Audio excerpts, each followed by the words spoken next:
Thank you everyone for joining us today. Please welcome WNBA President Laurel Richie. Thank you, Dina.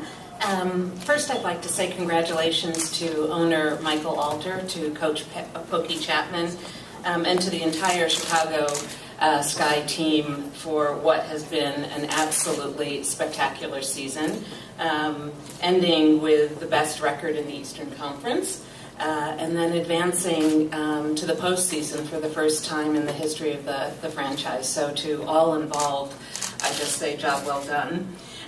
Given the success of this season, I guess it's no surprise that today we are honoring 3 Chicago Sky players. First up is Swin Cash, a WNBA veteran, who is the recipient of the Kim Peratt Award. This is a sportsmanship award. It is given in honor of what I think is one of the most courageous WNBA players in our history. Kim Peratt, who helped guide the Houston Comets to 2 consecutive championships before losing a 9-month battle to cancer. So this is an award and an honor that has great significance and great meaning for us as a league.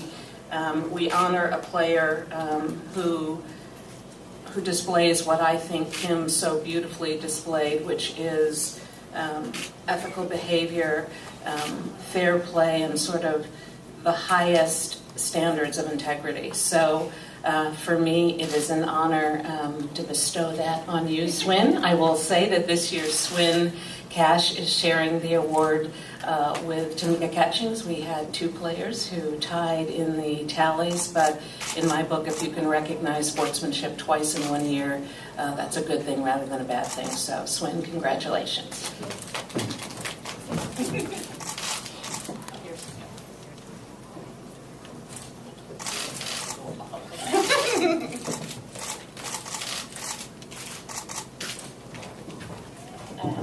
First, just let me say that this award is definitely an honor and a blessing for me.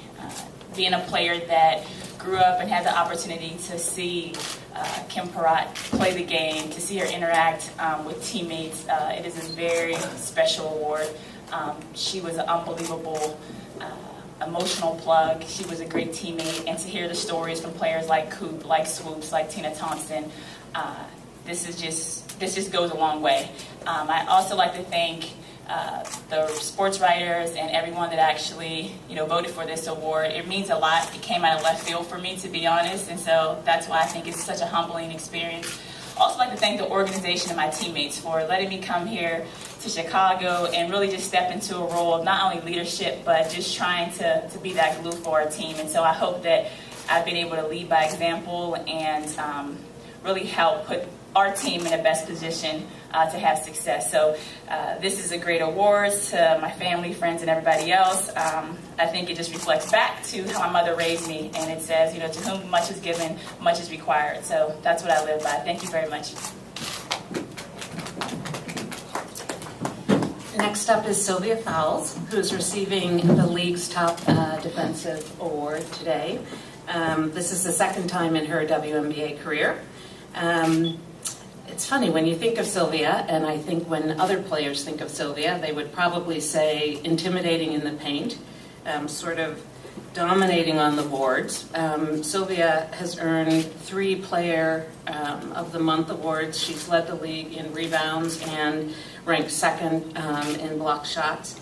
And with this honor, Big Syl, as you are affectionately called, both for her stature and, as I personally have learned in this year, for her big heart. She's joining a group of players who have received this honor twice, and in my opinion, this is very good company to keep. This is Lisa Leslie, Cheryl Swoops, Teaspoon, and Catchings. So the 5th player in WNBA history to earn the Defensive Player of the Year multiple times is your very own Sylvia Fowles.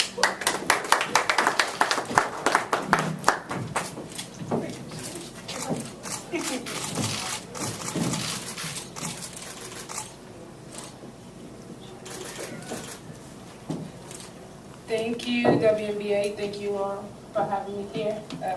First, let me start off by saying thanks to the Scout organization, Michael Alter, Pokey Chapman and her assistant coaches, my teammates for allowing me to just go out there and dominate each night and motivate me to do what I do best. I'm thrilled to have this awards, and thank you all out there for your votes. And I appreciate it, and thank you for acknowledging my effort. So thanks.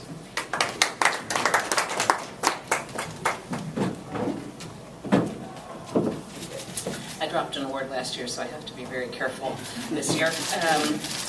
I had the pleasure of watching Elena Delle Donne compete in her first WNBA game in Phoenix on May 27th. And in my very, very humble estimation, it seemed to have taken her maybe 10 minutes to make the transition from the college game to the professional game, scoring 22 points, 8 rebounds, 4 blocks.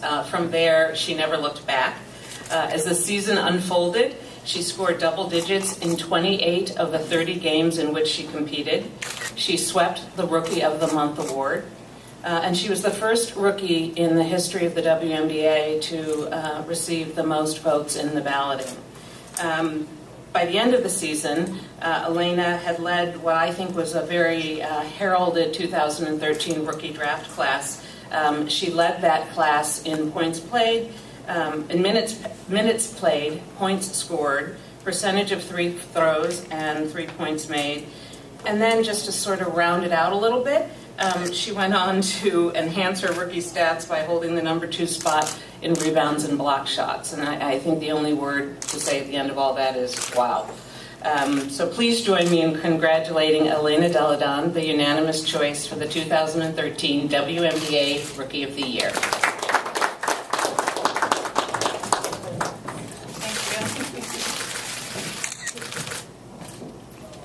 Definitely very humbled to be receiving this award amongst such talented rookie class this season.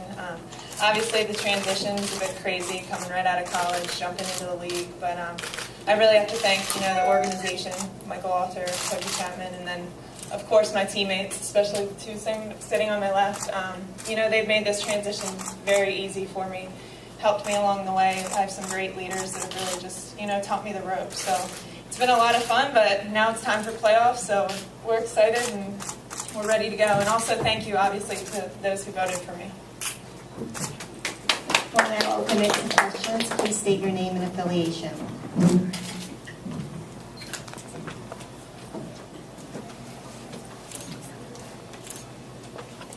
Swin, you told me the other day that Tamika's over here. You told me the other day that Philip Hirsch, the Chicago Tribune, you told me the other day that Tamika's one of your closest friends. It must mean a lot for you to share this kind of award with her.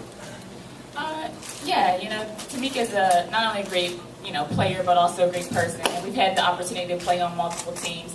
The thing I really like about Tamika is that, we could be great friends off the court, but when we step on the court, sometimes you won't even recognize that we know each other because it's that competitive. And I actually like it that way, and I'm sure she does too. So to be sharing an award with her like this does mean a lot. Yeah, Michelle Vocal from ESPN.com. Elena, you've got 2 Olympians and I think maybe future Hall of Famers sitting next to you. I wonder if you could talk about specifically, you talked about how they've helped the transition.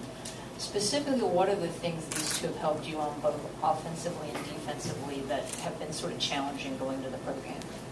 I think number 1 is from day 1.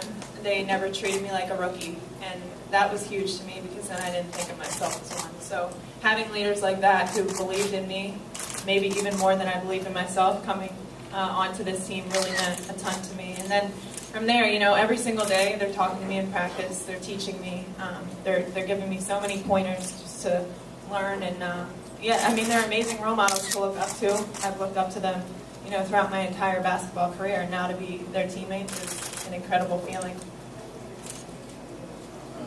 Brian Sandlow, AP. When you've been more comfortable talking about your teammates the whole season, how are you feeling about all this spotlight on you right now, especially with the Rookie of the Year award and some of all the other media stories written about you the last couple of weeks?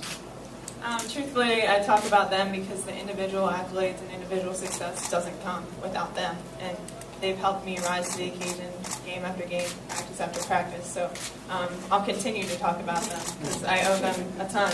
And the pressure that comes along with the awards and playoffs is something that I've experienced through college, so I am used to that. But once again, I have them to lead me, and I don't have that on my shoulders as much as what I had to do for Delaware. Hello, how you doing? Evan Moore from Chicago side.